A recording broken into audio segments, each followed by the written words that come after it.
¿Te has dado cuenta de que algunos de tus mayores dolores no vinieron de enemigos, sino de las personas que se suponía debían amarte? La paradoja es cruel. Padres aplaudidos afuera, pero que dentro de casa te hicieron sentir pequeño, invisible, incluso culpable por existir. Y quizá nunca le diste ese nombre, pero aún hoy cargas con los reflejos de esa energía. Lo que nadie dice es que crecer en ese ambiente deja huellas invisibles, miedo a hablar, vergüenza de sentir, dificultad para creer que mereces amor sin tener que sacrificarte. Y aquí está la parte contraintuitiva. No es la escasez lo que bloquea tu vida, sino la lucha silenciosa que heredaste. Hoy vas a descubrir 5 señales claras de que creciste bajo la influencia de padres narcisistas o emocionalmente heridos, y más importante aún, cómo empezar a liberarte de ello ahora. Porque entender el pasado no es para acusar, sino para liberar el futuro. Ellos crecían en una casa donde todo parecía girar en torno a los padres. Si el niño sonreía, era ignorado. Si lloraba, lo llamaban dramático. Era como si el simple hecho de existir fuera una molestia constante. Muchos cargan con el recuerdo amargo de que cualquier intento de expresar sentimientos se transformaba en una acusación de ingratitud. El mensaje era claro. Tú eres el problema. Imagina a un niño que, al sacar una nota alta en la escuela, no recibe un abrazo ni reconocimiento, sino que escucha. Era lo mínimo que podías hacer. Ese eco, repetido día tras día, crea una herida que atraviesa décadas. No importa el esfuerzo, nunca es suficiente para merecer amor. La sensación es la de correr en una cinta, mucho movimiento, cero llegada. Y no se trata solo de palabras, es la mirada de desaprobación al llegar a casa, el silencio cortante en la cena, el gesto de dar la espalda cuando más se necesita un abrazo. Esa atmósfera enseña al niño a medir cada paso, como si caminara sobre huevos que podrían romperse en cualquier momento. El miedo no es a equivocarse, sino a existir demasiado. Con el tiempo, la vergüenza se convierte en compañera de cuarto. La niña que quería cantar, dibujar o simplemente preguntar algo, aprende a tragarse la voz. Si se atreve a expresarse, la acusan de egoísta o exagerada. Así guarda silencio. Y en ese silencio comienza a creer que quizás, en realidad, no es lo bastante buena para ser escuchada. En la vida adulta, este patrón aparece de forma sutil. Dificultad para imponerse en el trabajo, miedo a decepcionar a la pareja, incapacidad de pedir ayuda. Quien creció así, muchas veces, se siente obligado a hacerse cargo de todo solo, porque aprendió temprano que depender de los demás era sinónimo de debilidad, o peor, de humillación. Es curioso notar que, en muchas familias, los padres eran vistos socialmente como maravillosos, amables con los vecinos, generosos con los amigos, divertidos en las fiestas, pero en casa otra cara se revelaba, la de alguien que nunca tenía tiempo, nunca validaba, nunca se responsabilizaba. El contraste solo aumentaba la confusión del niño, que se preguntaba, ¿será que estoy inventando todo esto? Este tipo de dolor no desaparece solo porque crecemos. Al contrario, crea raíces invisibles que influyen en nuestras elecciones, relaciones e incluso en la forma en que nos miramos al espejo. Como una cicatriz emocional, moldea no solo lo que sentimos, sino lo que creemos ser. El niño herido sigue pidiendo atención dentro del adulto. Y es justamente en este punto donde surge la pregunta que abre un nuevo camino. ¿Será que todo esto es, de hecho, narcisismo? ¿O existe otra herida escondida detrás de ese comportamiento parental? Mucha gente crece con la duda. ¿Mis padres eran narcisistas o simplemente estaban heridos por la vida? Esa pregunta resuena como un enigma difícil de descifrar. El narcisismo clínico es algo profundo, marcado por un patrón de manipulación, frialdad emocional y ausencia de empatía. Pero no todo comportamiento duro o distante proviene de ese diagnóstico. A veces lo que parece crueldad es en realidad dolor no resuelto. Es importante entender que las adicciones pueden distorsionar la percepción de una persona. Un padre alcohólico, por ejemplo, puede parecer narcisista cuando ignora a sus hijos para refugiarse en la bebida. Pero, en esencia, lo que hay allí es una huida, no un cálculo de control. Lo mismo ocurre con quien carga traumas pesados. El cierre emocional puede sonar como desprecio, cuando en realidad es un mecanismo de supervivencia. Existe también la amargura que la vida va acumulando. Una madre que nunca se sintió amada puede repetir sin darse cuenta el mismo patrón de frialdad con sus hijos, no porque desee manipular, sino porque simplemente no aprendió otra forma de relacionarse. Es como un idioma emocional que nunca le fue enseñado. Ese matiz lo cambia todo. El problema es que el niño, al crecer en ese ambiente, no tiene cómo distinguir. Para él, el dolor es dolor, independientemente de la causa. Si el abrazo no llega, si la mirada no valida, poco importa si eso nace de un trastorno de personalidad o de una herida antigua. El impacto en el corazón infantil es el mismo, la sensación de ser invisible. Muchos adultos cargan una confusión interna porque intentan encajar a sus padres en etiquetas. Algunos pasan años buscando un diagnóstico que explique por qué fueron tratados con tanta frialdad. La verdad es que la obsesión por nombrar puede convertirse en prisión. La claridad, sin embargo, surge cuando comprendemos las raíces posibles de ese comportamiento. Ese discernimiento libera. Saber que no todo gesto de rechazo es señal de narcisismo abre espacio para resignificar la historia. No significa minimizar el dolor, sino comprender que puede tener orígenes diferentes. Y esa comprensión abre puertas para lidiar con el pasado de una forma menos punitiva hacia uno mismo. Imagina, por ejemplo, descubrir que tu padre actuaba de manera distante no por falta de amor, sino porque nunca aprendió a expresar afecto. Esa revelación no borra las marcas, pero puede aliviar el peso de la interpretación. Porque muchas veces lo que más duele no es solo lo que se hizo, sino el significado que le dimos. Y justamente aquí nace un punto crucial. Si no siempre es narcisismo, ¿cómo diferenciar? ¿Cómo separar lo que es una identidad marcada por la manipulación de lo que es solo el reflejo de heridas no sanadas? Los efectos de crecer en un hogar egoísta no aparecen de inmediato, pero se instalan en silencio, como raíces que se expanden bajo tierra. El niño aprende pronto a caminar sobre huevos, calculando cada palabra, cada gesto, para no despertar la furia o la indiferencia de los padres. Ese estado constante de alerta crea un cuerpo tenso, una mente que nunca descansa. El simple hecho de existir se convierte en un ejercicio de supervivencia emocional. Con el tiempo, el miedo a decepcionar se transforma en un patrón. La niña que evitaba llorar para no ser llamada débil crece creyendo que mostrar vulnerabilidad es peligroso. Así, en la vida adulta, traga lágrimas en silencio y finge fuerza incluso cuando está rota por dentro. Es la famosa máscara de yo puedo con todo, usada como armadura diaria. Otro efecto común es la dificultad para pedir apoyo. El niño que aprendió que sus necesidades siempre eran ignoradas o ridiculizadas pasa a creer que depender de alguien es sinónimo de humillación. Más tarde, en el trabajo o en las relaciones, siente vergüenza de levantar la mano y decir, necesito ayuda. El aislamiento, disfrazado de independencia, es una herencia invisible de ese pasado, y ese aislamiento abre puertas a relaciones tóxicas. Quien creció creyendo que el amor siempre viene acompañado de dolor, puede confundir abuso con afecto.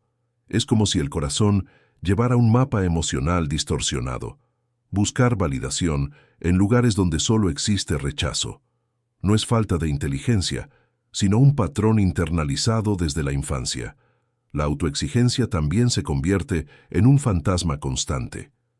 El niño que fue llamado inútil aprende a demostrarse a cualquier precio. Crece buscando reconocimiento en logros externos, pero ninguna victoria es suficiente.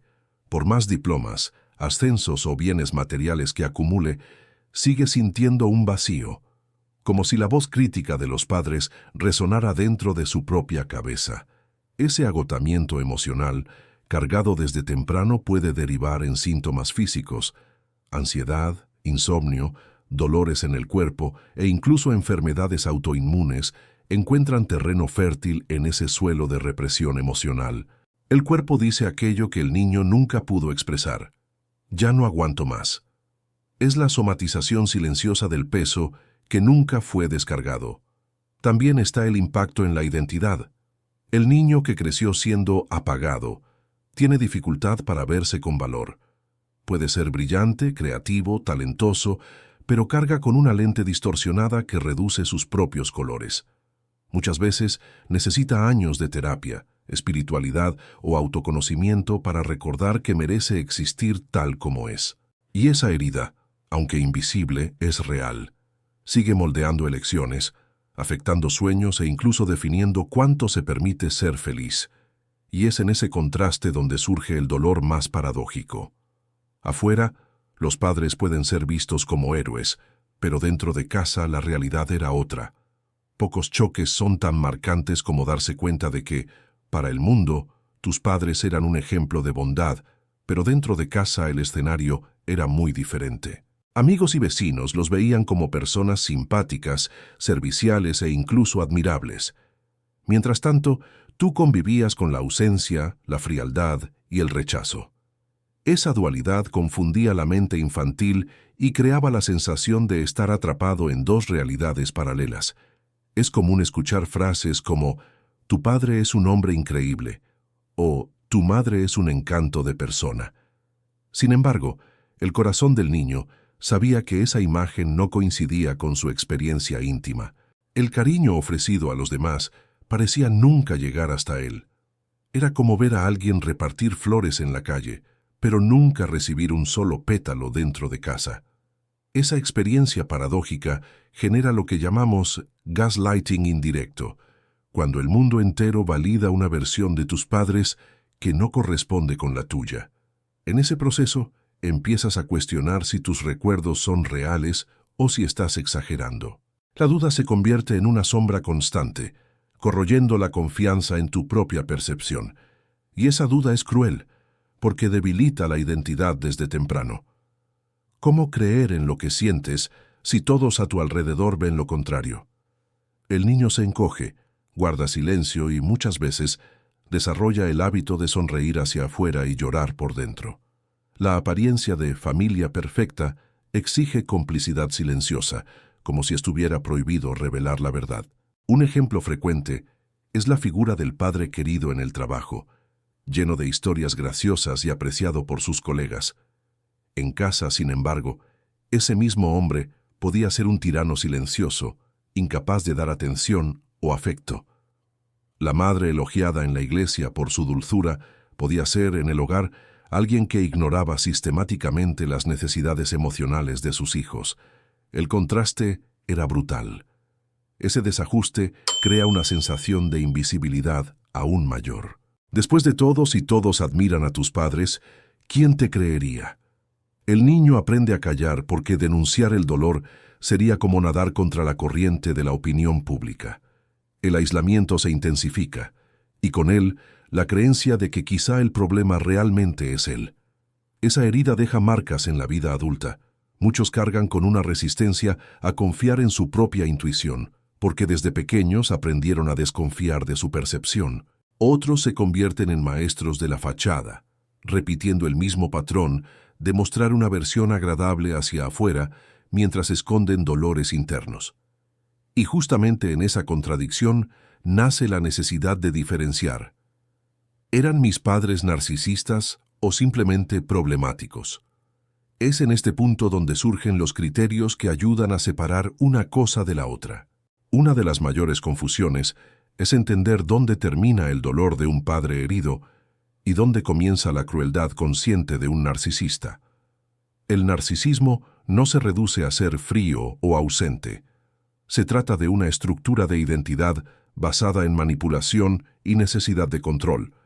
Es cuando el amor se convierte en moneda de cambio y el hijo pasa a ser visto no como individuo, sino como extensión del ego parental. Un criterio claro es el castigo de la identidad. El narcisista no tolera que el hijo sea quien realmente es. Si el niño es sensible, lo ridiculiza. Si es creativo, lo desvaloriza. Si se atreve a brillar, lo apaga. En cambio, un padre simplemente problemático puede ser inconsistente. A veces apoya, otras veces falla, pero no crea una campaña sistemática para sofocar la esencia del hijo. Otra señal es la manipulación de la realidad. El narcisista suele reescribir hechos, distorsionar recuerdos e invertir responsabilidades. Si se equivoca, culpa al hijo. Si falla, acusa a los demás. Este juego psicológico es calculado aunque sea inconsciente. Por otro lado, un padre herido puede encerrarse en silencio, evitar conversaciones, pero no construye narrativas elaboradas para confundir. El amor como moneda es otro punto central. Para el narcisista, el afecto siempre es condicionado. Te amo si me avergüenzas menos. Te abrazo si lo haces a mi manera.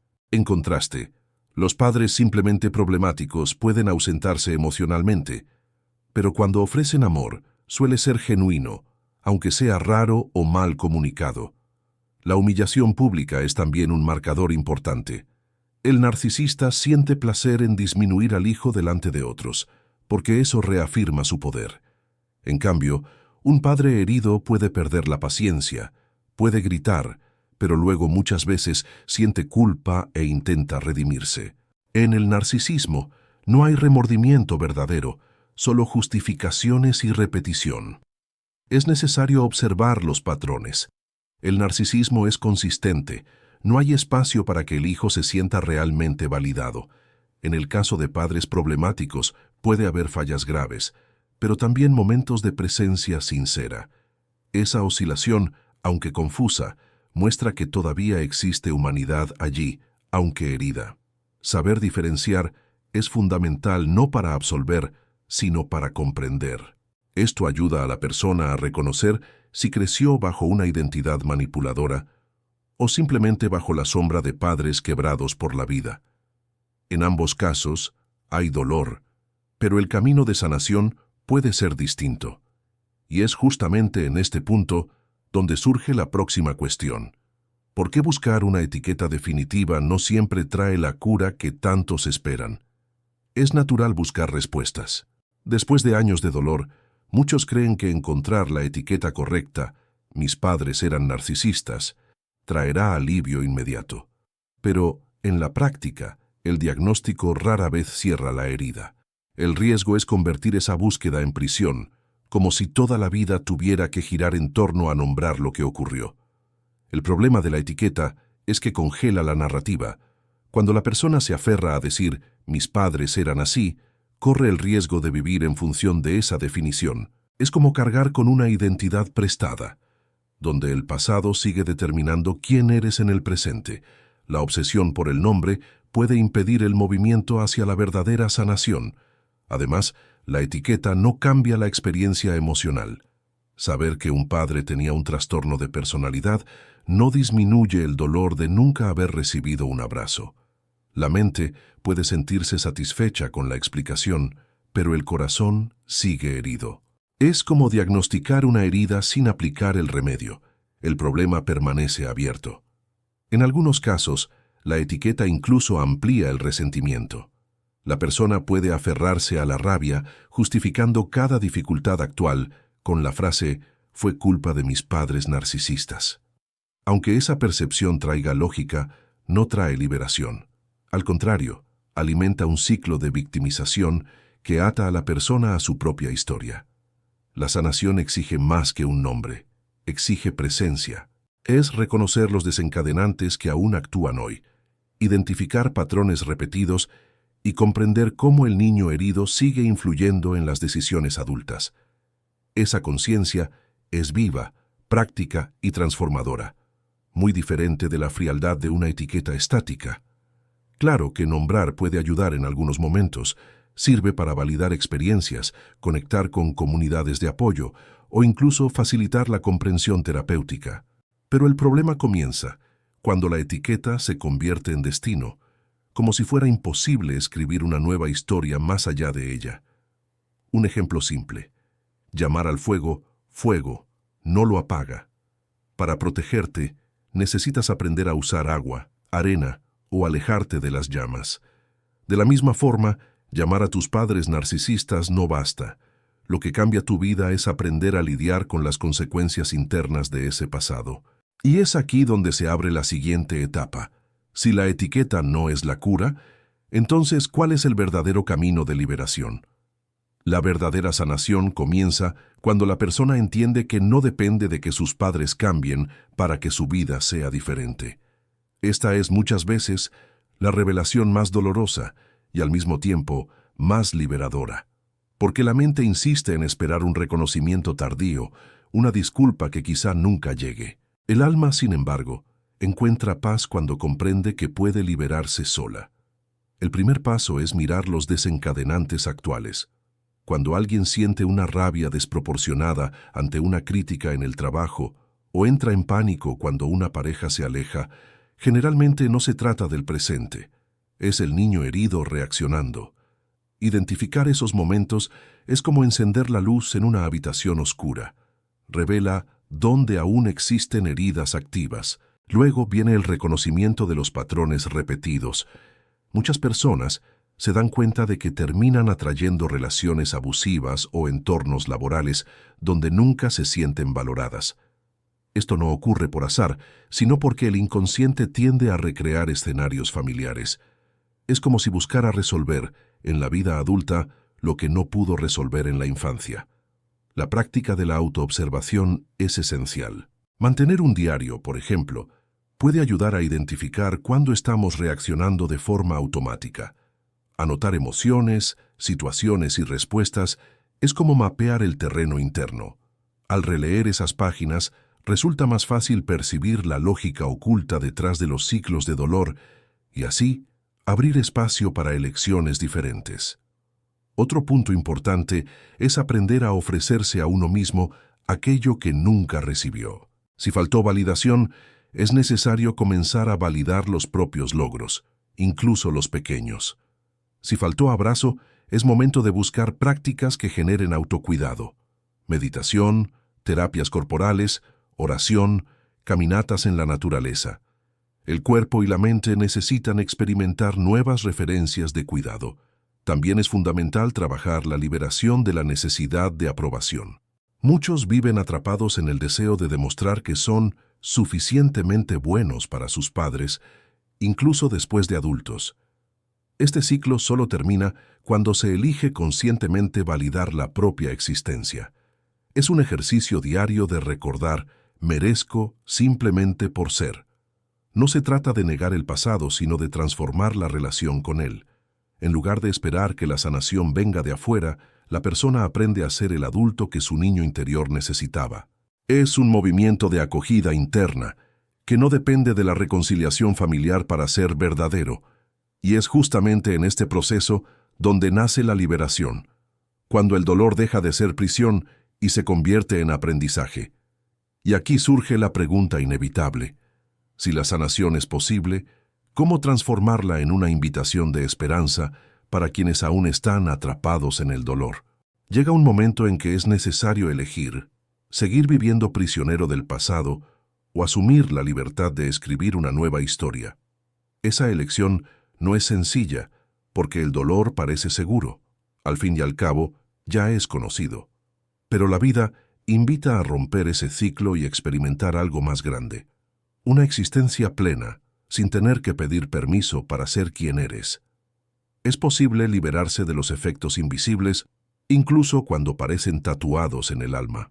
Esto comienza con pasos pequeños. Decir no a una relación que drena tu energía. Buscar amistades que celebren tu esencia. Permitirte descansar sin culpa. Las pequeñas victorias diarias construyen el puente hacia una vida más ligera. La transformación no es teórica, es práctica. No basta con entender lo que pasó, es necesario vivir diferente hoy.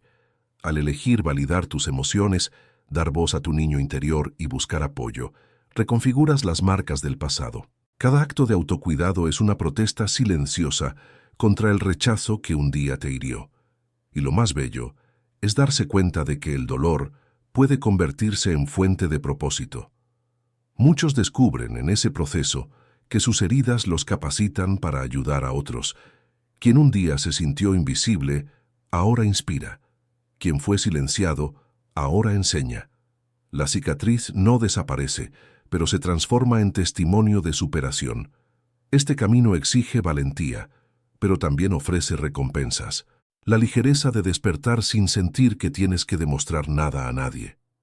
La alegría de relacionarte con quienes reconocen tu valor. La serenidad de saber que tu historia no está definida solo por lo que sufriste, sino por lo que elegiste ser. Y quizá el paso más importante sea este: compartir tu camino, hablar, escribir, comentar, abrirte. Cuando colocas tu experiencia en el mundo, además de aliviar tu corazón, das permiso para que otros también encuentren sanación. La verdad compartida siempre libera. Ahora te invito a reflexionar. ¿Cuál de estas señales reconoces en tu propia historia? ¿Dónde aún cargas con el peso del niño que un día se sintió invisible? Estas preguntas no buscan respuestas rápidas, pero son semillas de un nuevo comienzo. Y si este contenido te tocó, permítete continuar. Suscríbete, comenta, comparte, porque cada gesto de compromiso aquí es también un compromiso contigo mismo, el compromiso de vivir libre, pleno y verdadero.